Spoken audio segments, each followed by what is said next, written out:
TDAH, pare de culpar os outros. Infelizmente, seus pais, professores, colegas podem ter sido duros com você, mas você precisa parar de culpá-los para desenvolver sua autorresponsabilidade e finalmente decolar na vida. Eu também passei por tudo isso e sofri até a fase adulta, mas desenvolvi um método para dar um basta nisso. Você pode ter acesso a este método no primeiro link da descrição. Uma paciência para falar isso. Não. Estados Unidos não comercializa dipirona, né, por razões comerciais e também por um possível efeito colateral de agranulocitose. Dipirona pode matar, você para de produzir célula do sangue e morre. Ninguém nunca deixou de tomar uma dipirona que qualquer pessoa te dá em qualquer dor, que seja da unha do pé ou da cabeça, por causa disso. Isso não é nem conhecido, né? Então, assim, ater-se a efeitos colaterais, ler bula, é uma prática para você que não confia no médico. Então, se você faz isso, troque de médico, porque se o cara te passou isso, você tem que ficar lá revisando o que ele fez para poder ver se você vai usar, troca de médico, você não confia nele, né? Ponto. Mas a Ritalina, então, voltando nela, perfil de segurança muito conhecido, muito bem estabelecido, um monte de baboseiras e ladainhas que circulam, que aumenta a chance de Alzheimer, que aumenta a chance de demência no futuro e doenças em tudo quanto é parte do corpo. Isso não está comprovado, né? E a gente tem a comprovação do contrário, de que não traz prejuízo. Uhum. Até a própria história do diminuir estatura, né? Atrapalhar em crescimento. Isso é confuso. Então, isso não é definitivamente estabelecido, né? A gente não tem isso de forma taxativa de que ela diminui estatura. Pode até ser que se conclua por isso, mas hoje a tendência é muito pelo contrário, de que ela não interfere em estatura final. Mas, cara, foi tão interessante esse comentário de um professor da UFMG, eu sou muito amigo dele, e ele é psiquiatra lá e ele é psiquiatra de idosos, né? Mas ele comentou, dentro de um outro contexto, de uma outra medicação de idoso lá, aquelas medicações que a gente precisa usar e que fica circulando boatos de que pode atrapalhar naquilo, mas a gente precisa usar ela, né? Que ele é muito baixinho e ele comentou, eu preferiria aos meus 30, 40 anos ter usado uma Ritalina na infância e ficado 5 centímetros mais baixo e hoje estar onde eu estou, do que não ter usado para crescer 5 centímetros e enfrentar um monte de problemas futuros que pudessem ter. Deu para entender? É aquela Sim. visão do... A criança hoje, você vai virar para ela e falar, não, eu não vou te dar porque você vai ficar 5 centímetros mais baixo.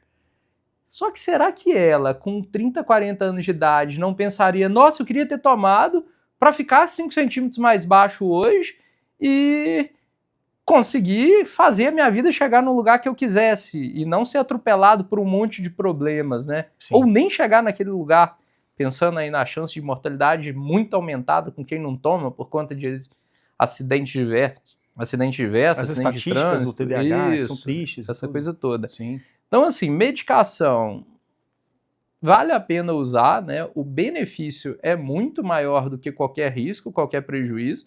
Efeito colateral. Só a água não tem efeito colateral, mas é a minoria e a gente tem estratégia para contornar. Então, existiu, como vamos fazer para contorná-los?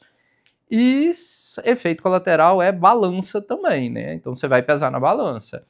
Melhorei pra caramba de tudo quanto é coisa, em tudo quanto é lado. Estou com boca seca.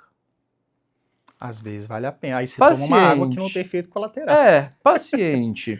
Você me contou que você melhorou nisso e naquilo. Você tá com boca seca. Você quer continuar usando a medicação ou não?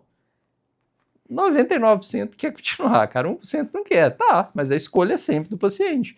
Se ele fala, não, a boca seca me incomoda muito, eu não quero, a gente vai tirar a medicação. Tirar a medicação não quer dizer que não vai tratar, que tem a terapia não medicamentosa e tem opções diversas de medicação também, né? Mas é sempre colocar na balança, é o gerenciar a expectativa, é o sucesso de qualquer tratamento. Doutor, então nós estamos falando de medicações seguras.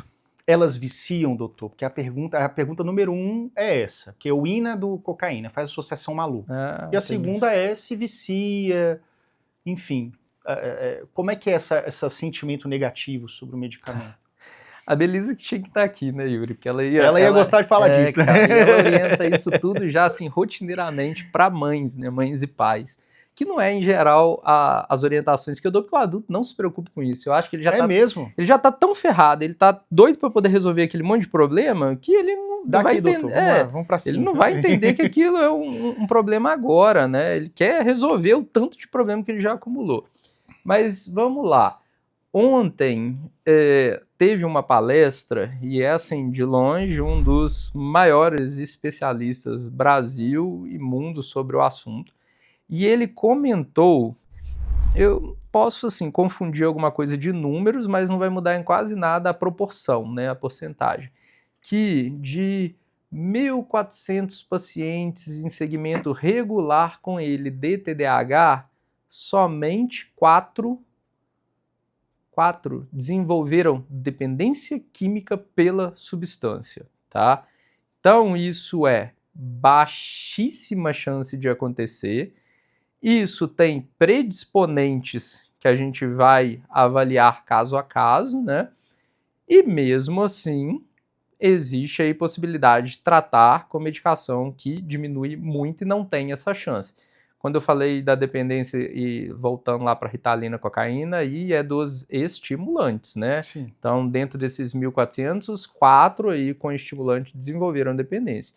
E aí, assim, a gente entende o que está acontecendo, né? Se a gente dá uma receita que ela tem que durar 30 dias e daqui 10 dias o paciente está pedindo outra, tem alguma coisa errada. Tem e pessoas aí que eu já ouvi falar até que estão inalando.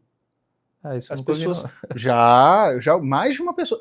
Na primeira vez que eu li isso, falei, cara, esse cara tá curtindo com a minha cara. Aí eu vi, uma semana depois, outra pessoa comentando. A pessoa tá triturando e inalando como se fosse, entendeu? Tô falando o seguinte, é muito raro, mas eu já vi gente comentando. E aí a pessoa falou assim, a pessoa comentou assim, eu só sinto o efeito da Ritalina quando eu faço a inalação. E assim, a pessoa falando com uma naturalidade. Sim. Enfim. Desconheço completamente. Sim. Nunca tive experiência com isso. Já ouvi falar, mas eu também nunca... Ele comentou ontem, né, e eu já até recebi paciente assim, usando, por exemplo, 300 miligramas de Venvanse no dia, 400 miligramas de metilfenidato por dia. Só que eu sou neurologista, dependência química eu não trato, né? Então, assim, nesse paciente que tem uma dependência estabelecida, geralmente vai ter história, né? Ou então aquele paciente, inclusive, que chega para mim, já usou cocaína, já usou maconha, álcool e teve padrão de dependência e tem diagnóstico de TDAH, eu vou começar as medicações que são aí menos eficazes, mas têm benefício e não tem risco de dependência para esse paciente, mas eu vou encaminhar esse paciente para o psiquiatra. Esse é um paciente para estar com o psiquiatra. E aí a gente até vê o psiquiatra tendo um tratamento muito bem feito por um período adequado da dependência química, ele pode até entrar com o uso de estimulante, sim, tá?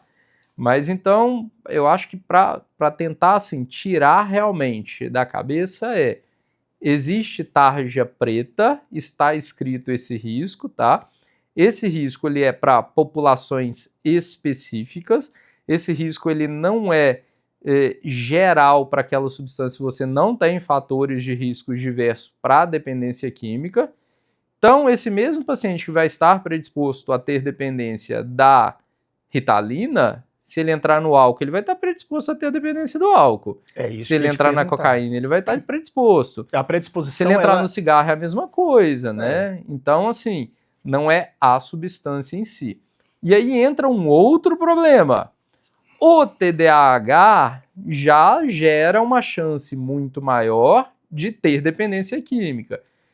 Então, se você deixa ele sem tratar, você está assumindo que para frente pode ter esse problema.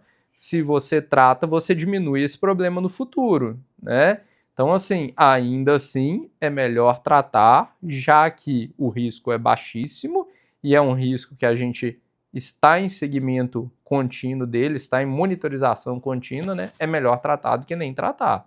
Isso que eu ia perguntar, doutor. Essa predisposição à adição do TDAH, a gente sabe, é um cérebro que tem uma probabilidade maior de se viciar, desde qualquer coisa, se geralmente o tabaco, pode ser a maconha, pode ser o álcool. Então, é um sinal de alerta. Um paciente que já chega no consultório, doutor, fuma maconha todo dia, cigarro, tal, álcool. Se você entrar com psicoestimulante, pode ser que não seja o mais adequado nesse primeiro momento. Talvez, ou seja, esse histórico do paciente, ele já diz alguma coisa sobre como funciona o comportamento fisiológico daquele paciente, é isso? Sim, sim, exatamente, né?